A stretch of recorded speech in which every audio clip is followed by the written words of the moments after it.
Hi guys and welcome back to the channel. Today I've got a video on the brand new earn-up, which is the Dream Machines earn-up. Now this is an earn-up that they did a long time ago. It was, what, back 2016 maybe? 2017, somewhere around there. They did actually two versions of this Dream Machine earn-up. One where you got unlimited earns, so you could earn... There was like 4 tanks and then loads of boosts and stuff like that, and you could earn as many of them as you wanted. Basically, the more time you put into it, the more you could get out of it, which was really cool. And then another one, which wasn't a Dream Machine. I don't think it was called Dream Machines. It was something else, but you can only actually... It gave you a big list again, but you can only pick one of them. And they brought back the old school Dream Machines. So this one, you can earn all the tanks if you want, but you're going to have to put a hell of a lot of time in to be able to get them. But I still think it's cool that, you know, you can basically earn as much as you want. You know, it caters to your time put in, right? And the Dream Machine op is pretty cool. So yeah, this video is going to be obviously explaining what the Dream Machine op is, and then I've got a video in each of the 4 tanks that you could choose to earn. Essentially, so you just get to have a look at those too. So the earn op goes from the 14th of March to the 11th of April. So you'll have until the 11th of April to earn points.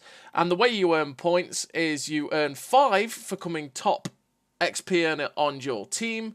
You earn 3 for second or third.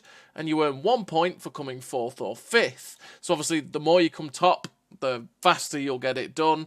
But as long as you come in the top 5, you'll consistently earn points. And yeah, you'll be able to, like I said, the more time you put into it, and the more you come in those top 5, the more you'll be able to earn with it, which is pretty nice.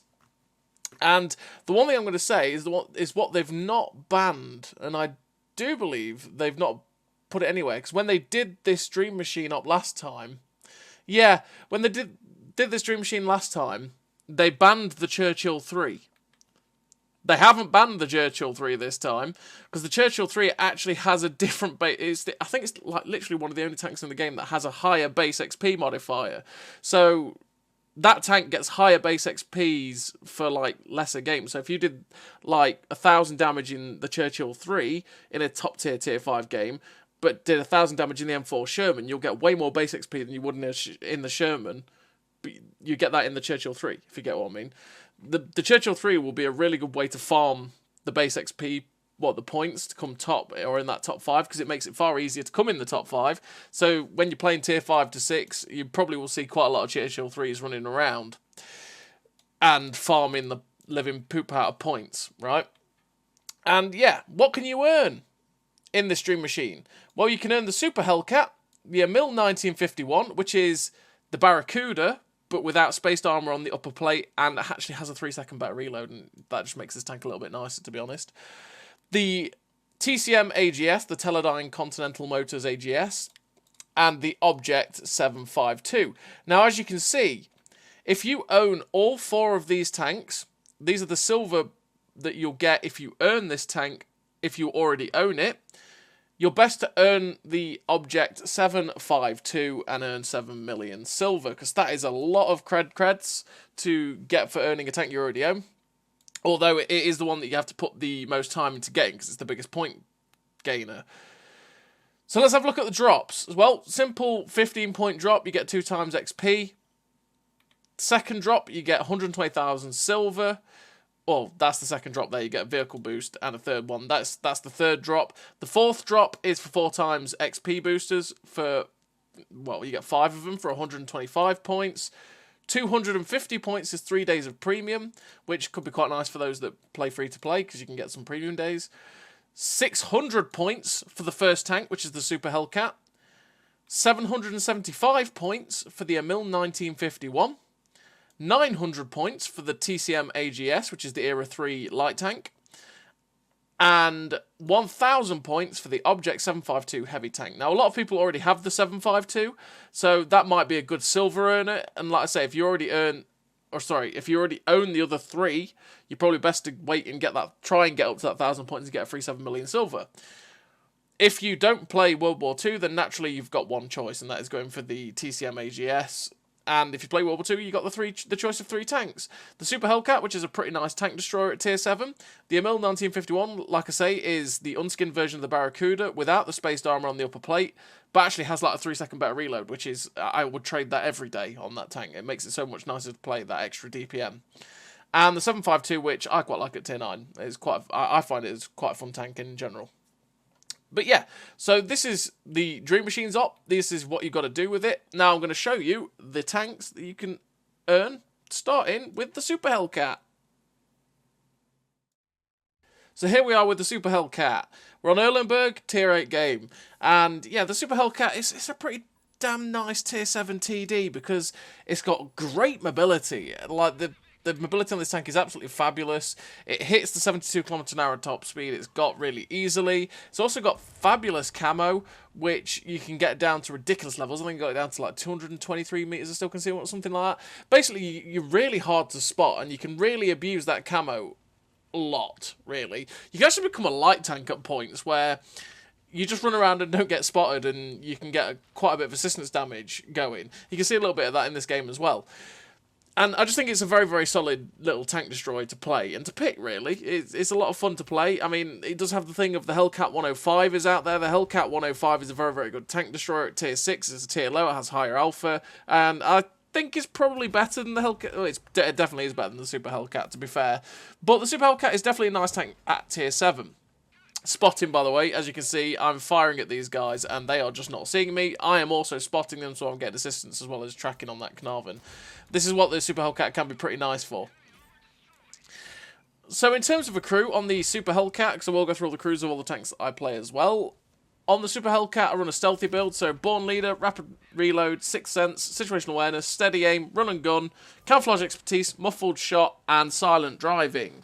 Now, Silent Driving helps a lot for a tank destroyer like this because it's got really good camo, but when it starts to move it loses a lot of its camo. I mean, on base it goes from 298 meters of still concealment to 357 when it's moving, whereas you can knock that down a hell of a lot just by running Silent Driving.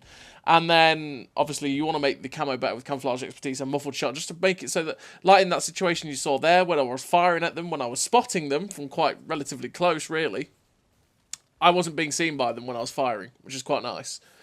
And then Steady Aim to make the gun 10% better always, and Run and Gun just to make it that little bit better while I'm on the move, because I like to do stuff like this where I'm on the move, moving into a new position, and then firing at people as I'm going past, right?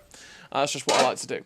But with the Super Hellcat, I like it because, like I say, I can play that tank destroyer role. You know, I have a nice gun with 240 alpha with really good DPM.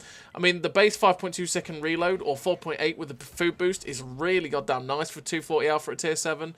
And then, like I say, the really great mobility and camo as well is just such strong factors for the Super Hellcat. Same as it is on the actual standard Hellcat too, really.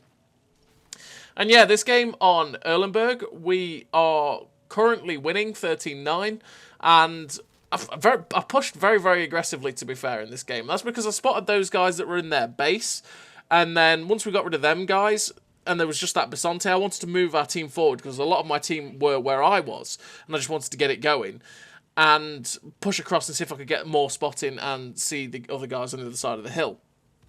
And yeah, we've pushed very aggressively. Because the other thing is, as well, with the spawns being encounter, I expected their team to push up the 9-0 quite aggressively. So not too much, not too much resistance to encounter at K8, basically. And we've managed to push aggressively to this ridgeline here, which is where I wanted to be, because I could get safe from the guys on the left, and the guys in front, really, because I could get under their gun line, and they have to overexpose to do it. This Sturmpanzer is... well, he's fired, so you know what? I'm going to take the most of his really long reload and use my really good DPM. We managed to get a few shots into that Sturmpanzer. We're up to 3k damage with 2.6k assistance, which is really nice, and they've got 3 tanks left. Heavy tank, light tank, and a tank destroyer that are all over in this direction. Yeah, the Super Hellcat, like I say, this is where it's great, because the mobility on this tank is absolutely fabulous. The DPM's great. And the gun can be pretty accurate, but sometimes it does decide it just wants to let shells fly into random directions, and it can be really frustrating. Because it's just the same on the standard Hellcat, to be perfectly honest, where some shells just go awry. I have no idea. RNG, right? RNG. But you know, you pretty much get the gun aimed in, and yeah. It just flies to the left. I mean, that wasn't the most well-aimed shot in the universe, but most of the tank was in the reticle, and it was like, you know what, I'm going to hit the target in that one there, mostly in the Lycan, and it flies over him. Yeah, that's what the Super Hellcat gun is like for me. Sometimes it's like godly, and sometimes it's just, no. No, no, no, no, no. It just decides, you know what? That shot over there that you tried to hit, no. But we'll hit all the shots you take on the move. Yes. Because RNG. So there's only one tank left. It's this G-Saw. I'm aiming to make sure I hit it, which we do this time, and he gets shut down by the Alpine Tiger. We finished the game with a really nice total for the Super Hellcat in a Tier 8 game. We finished with the victory, 3 kills, 3.2k damage, 2.9k assistance. High caliber, the first class for 2k base. Probably says a lot about the Super Hellcat, to be perfectly honest, that it's 2k base and it's still not an ace. This tank is very, very good, and it can put up some very, very big scores, which is naturally why 2041 base experience isn't an ace tanker. Yeah, and some very, very good players probably are the ones that play it too, naturally.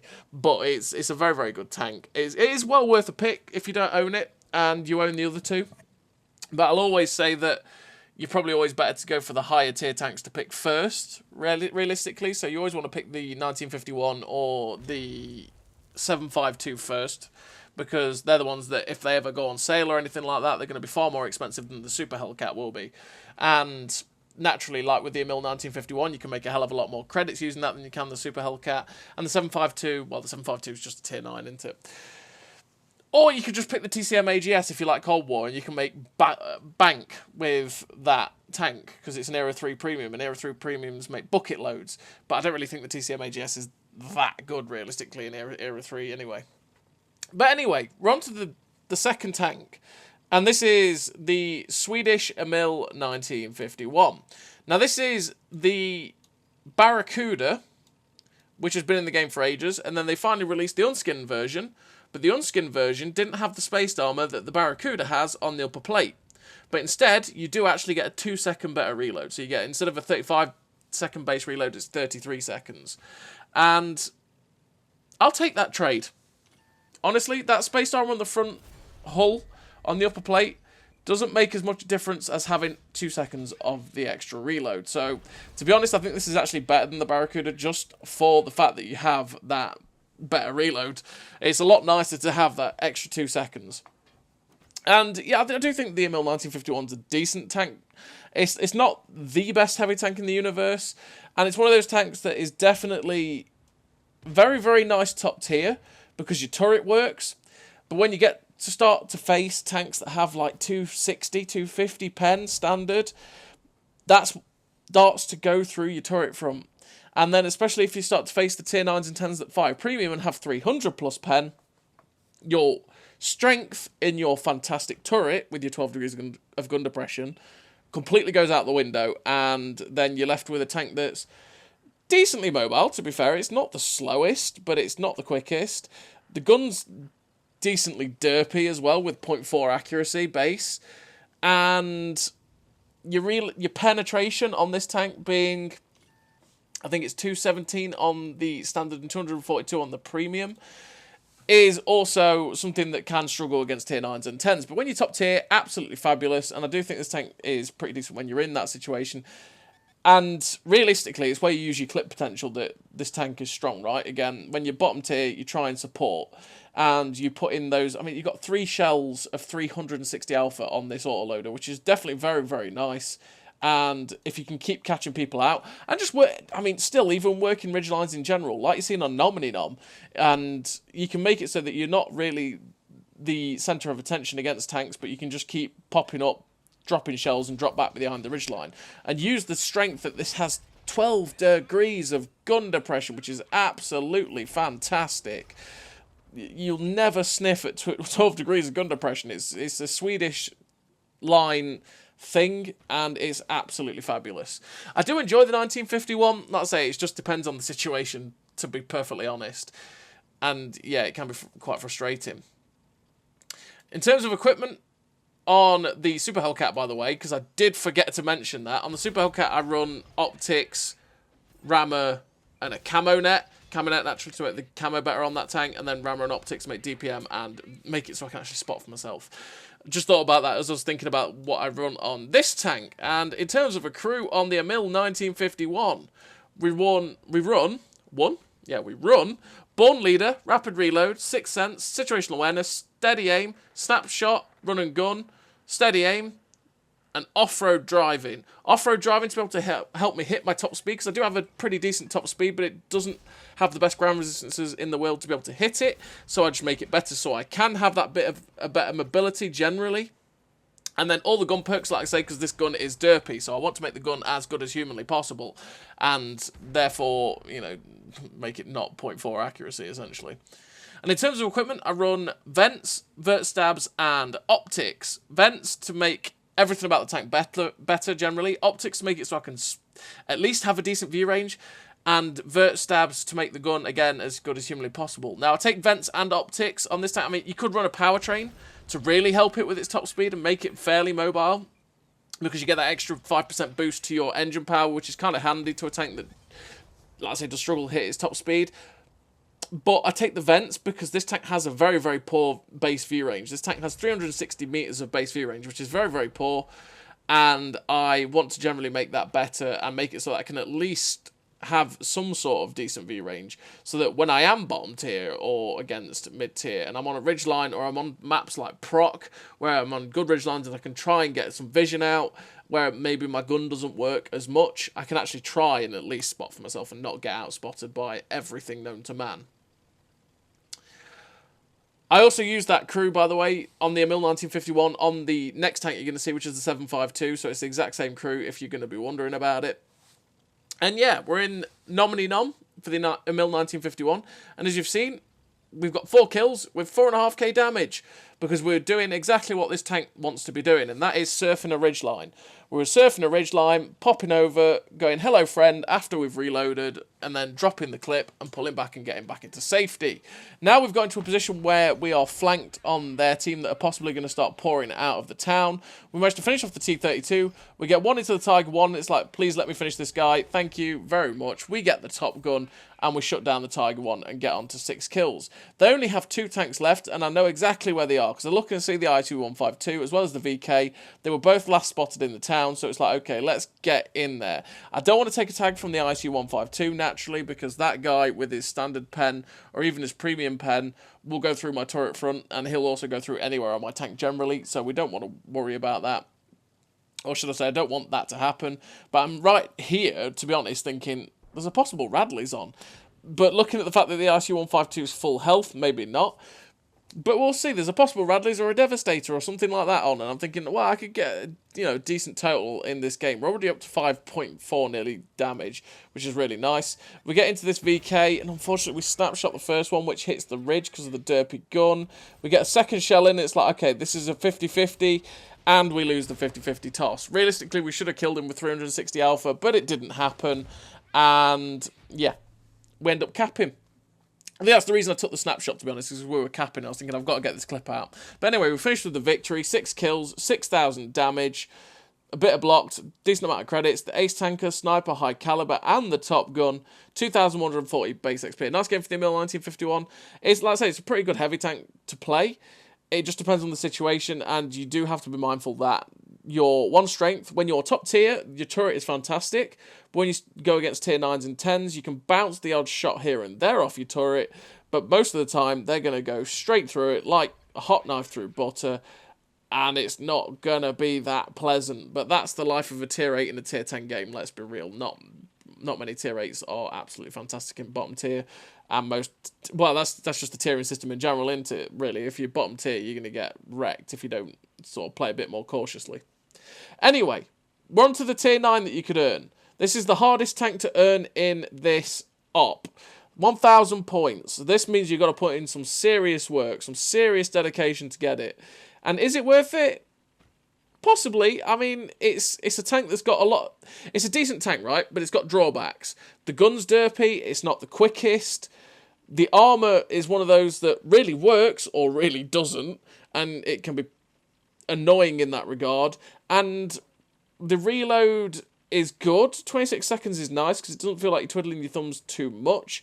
But at the same time, for the clip potential of 1,200 at tier 9, it's not really the nicest, right? This is one of those tanks that has 390 alpha on its 122mm gun, but most other Russian 122s have 440 at this tier. And you're starting to think, well, it's one of those tanks that I do wish had 440 alpha on its round instead of 390. As much as the extra 50 damage does make a difference. But yeah, I mean, it's still a decent tank. I still think it's a solid tank. But it depends if you have your eye in for something else, like the Emil 1951, or for the TCM AGS. You're probably better to go for those tanks. And like I say, for the most part, most people probably already have this tank anyway. But it is what it is. In terms of equipment on this tank, by the way, I do run the optics, vert stabs, and a gun lane drive, because the aim time on this tank is abysmal. It's got a 3.4 second aim time, which is one thing that does make this gun feel horrible. It really does. And I want to make that as good as humanly possible. And with the GLD, I knocked it down to like something like 2.7, I think it was. No, it wasn't even that. It was like 2.8 or 2.7. Something like that. Anyway, with the food, born leader, all that sort of good stuff. It knocks it down to a decent level where it's not 3.4 seconds. 3.4 seconds is absolutely horrible, and yeah, you want to make this good as humanly possible. So right here, by the way, this is how good the DPM is on the T62A. I went in, he fired a shot, well, I fired a shot, managed to pen him, and then he fired 2 shots in the time it took me to get all 3 of my shells out. The T62A is an absolutely nutty tank these days. But we realised there was nothing on this flank, so we had to go in and use our clip to further our team, because like we were all stuck on one tier 10 tank and we needed to get moved on, essentially. And that's where the tank, like all autoloaders, is quite nice, right? You just dump the clip, you destroy someone and get them out. 27.6 second reload is, like I say, not the best for the clip potential, but not the worst. And it does mean that you're not sitting around twiddling your thumbs all the time. You feel like you get the clip back in pretty quickly and you can get going. Like I say, this gun is derpy. 0.42 accuracy as well is not nice, mixed with that 3.4 aim time. I'm not sure why it's so bad. Added into the penetration of 248 on its standard, 318 on its premium APCR, by the way, is absolutely fantastic. But the premium AP, the standard AP is 248. Again, it's on the lower end of a lot of the tier 9s. A lot of the tier 9s are looking at that 258 mark, right? But you can make do with it and pen most tanks. And when you're looking at the rear of a 215B, oh yeah, you're going to take it. That's a 431 roll. I'll take that. 397, that's within the range of it. And we finish off the 215B. Yeah, but yeah, this is one of those tanks, like, because I know Randy doesn't like this tank. Because I was talking to him last night, he said he wasn't a fan of this tank. And I think quite a few, from memory, when this tank came out, a lot of people got it. I think quite a few people didn't like it. I've always enjoyed it. I just enjoyed the 3-shot. I feel like you don't stick around too much. The armour, like I say, is troll. It's not brilliant, but you do bounce quite a lot of shots if you keep it wiggling. And like the lower plate is troll as well. But you do have the problem that the cupolas on top of the turret is really, really quite bad. And really quite an easy weak spot to hit if people actually take the time to aim. So yeah, in this game on El Alamein, we have managed to get 4k damage with 3 kills, and we're currently creeping up behind this Jagdpanzer E100. And it's like, hello, Mr. Jagdpanzer, just let me penetrate you 3 times and make me happy. And where did that shot go? Okay. Sure. I don't know where that shot went there. That was a weird one. That looked like it was destined for the back of that Jagdpanzer through the destructible cover, but okay, sure. He would have been dead by now, and that chieftain would have been alive if that shot had actually gone in, but hey ho. We're up to 4.7k damage. There's the Iron Rain, and here is a Type 4 Heavy. We've got 3 shells going in. We're not guaranteed to go through the Type 4 Heavy, so I track him in case of getting assistance damage off of it, and then we launch the shell through his weak spot, which actually goes in. Like I say, that wasn't a guaranteed pen with 248, but we'll see. We're trying to get ourselves into a position where we might be able to hit the Iron Rain if he drove out, and unfortunately, because we were on the move and this gun is extremely derpy, it doesn't go in. But finished with the victory, 4 kills, 5,000 damage, 518 assistance, the ace tanker, 1754 base XP. A nice game for the 7.52. Like I say, the 7.52 is a decent tier 9 heavy tank. It does its job pretty well. It's not outstanding. It's not bad. It's pretty balanced, to be fair, if we're realistic. The only thing I would change on it is give it 440 alpha instead of 390. And maybe make the aim time 3 seconds base instead of 3.4. You know, that's the only little bits of tweaks I would give it, but it's okay. Is it, like I say, is it worth the full-on grind? Well, if something else is catching your eye, probably not, because it's going to take a lot of time to get that 752.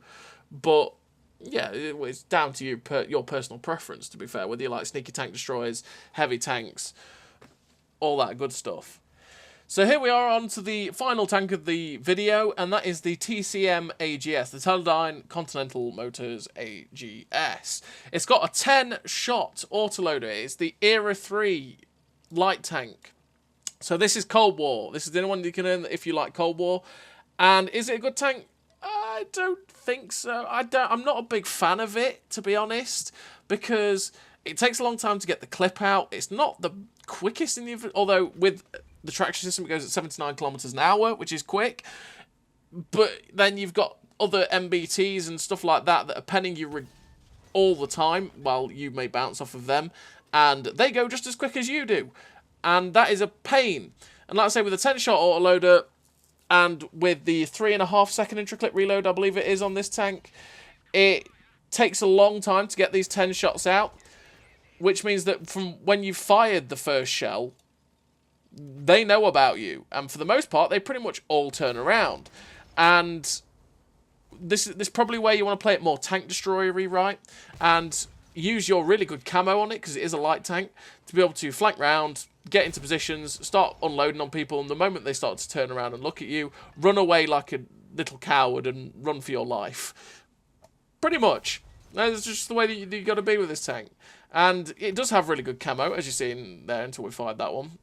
And you can abuse it really, really well with the, let's say, the crew system and with a camo net and stuff like that, and having smoke too. And smoke is really handy for this tank. As you see, this other TCM AGS that I set on fire earlier on is a bit butthurt that I did him.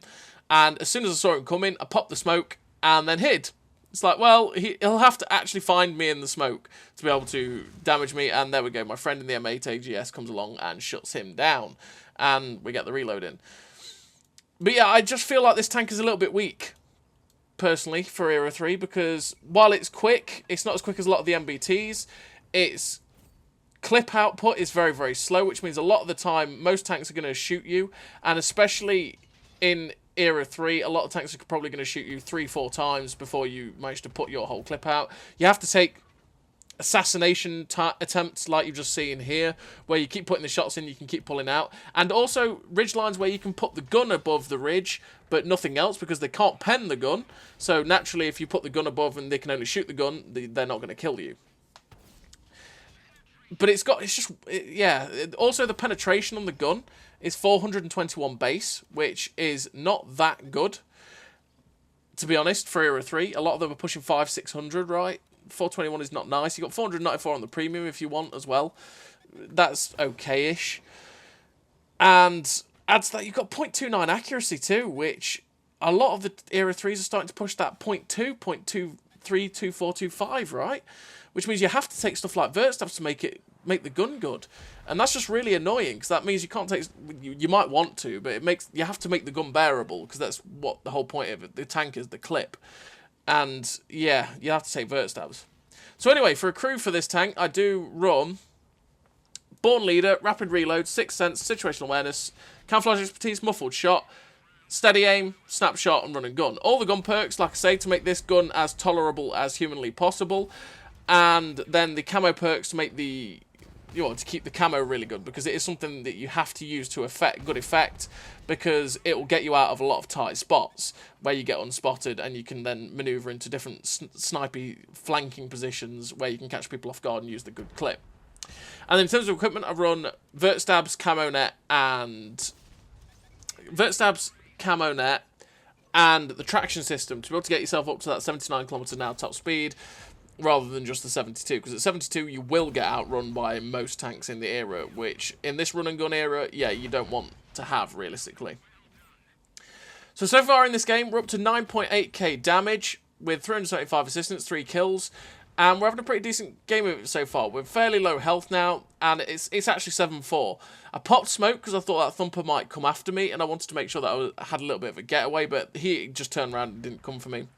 So it gives us enough time to be able to get the shells in. It is a tank that you really want to be getting around the sides of people. You don't want to be around the front because it's not going to go well when you are there. And we're really going to make a mistake here because I think those M1s are going to go chasing around the side. But this M1 Abrams here hasn't done that. And it's like, okay, only the one is here. The other one's probably gone round the other way like I thought they were going to do. So what we're going to do is wait for our friends. Our friends are coming charging round. I'm thinking, right, they're going to come and join us. The other M1A2 is here. It's like, oh, God. Or sorry to say, the other M1. I tried to track him, but it didn't work, and he rams us. And, yeah, unfortunately, we die. And there was a mistake to stick around, but it is what it is. The BU ends up saving the day. We finished with 3 kills, 10,000 damage. The ace tanker, 1,667 base XP, 785 assistance, 3 kills. Really nice game for the TCM AGS. And yeah, it's not the best time. It could do with some love, to be honest. It's one of those that was fairly early in release and hasn't had any stats changed. But it is what it is. So, yeah, that's the Dream Machines tanks you can earn. That's the Dream Machines op. As always, everybody, thank you very much for watching. I'll see you next time.